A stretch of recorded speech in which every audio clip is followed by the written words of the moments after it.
Have you ever scrolled through social media and noticed that some of the loudest, harshest critics of a country are the very people who no longer live there?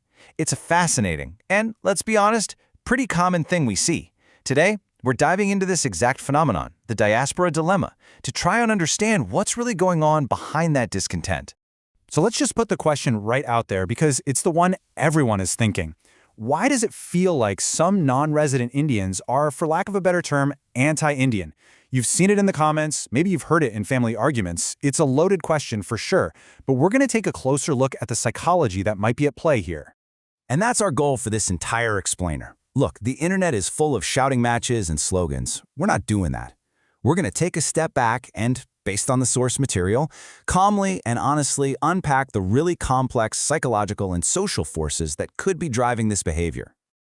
Okay, so first up, let's talk about the internal stuff. Because according to the source, maybe the most powerful driver of all comes from within.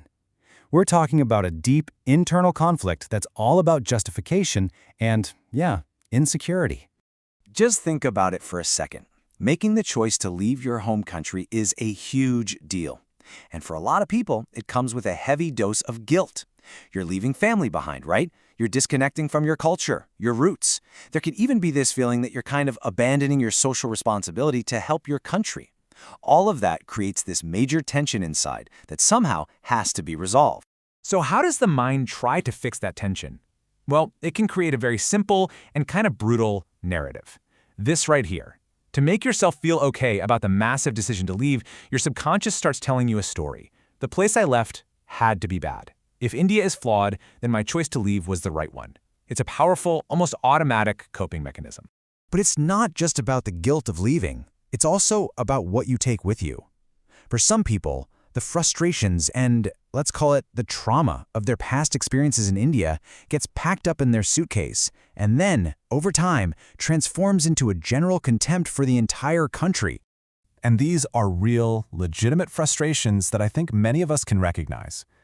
Dealing with day-to-day corruption, getting stuck because of bad infrastructure, fighting a bureaucratic nightmare for a simple document, or just feeling suffocated by social pressures. These are genuinely painful experiences. But the question is, what happens to that pain once you're gone? Well, here's how that transformation can happen. First, you have that very specific, frustrating experience. Then you leave. You physically escape the situation. And then something interesting happens. That feeling of, wow, I got out of that mess, can slowly twist into a feeling of, I am better than that mess. It becomes a way to feel superior to the very problems that used to cause you so much pain. And this is what that looks like at the end of the line. A personal frustration with, say, one corrupt official in one office gets blown up into this massive, sweeping judgment. India's hopeless, or Indians are just like this. That specific personal pain has now become a broad, dismissive verdict on 1.4 billion people. And one last internal piece of the puzzle. Status insecurity.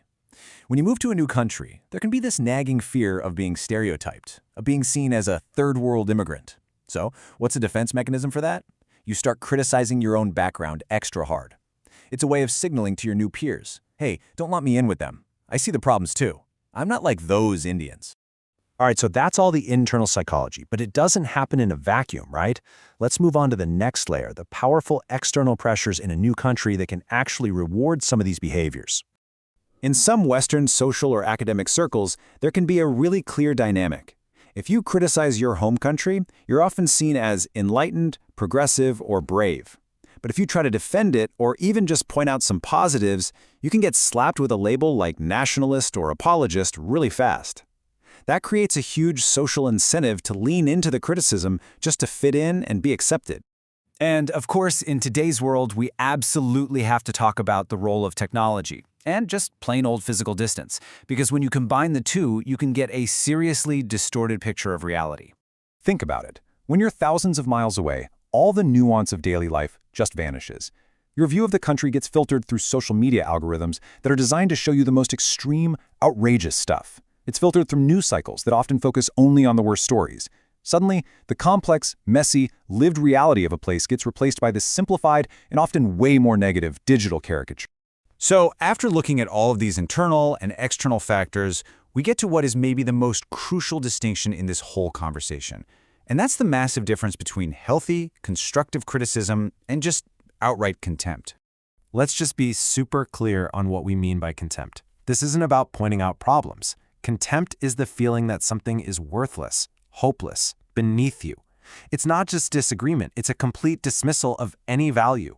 And you can hear the difference, can't you? It really comes down to whether you're invested or not. Healthy criticism says, India has problems and I care enough to think about how we can fix them.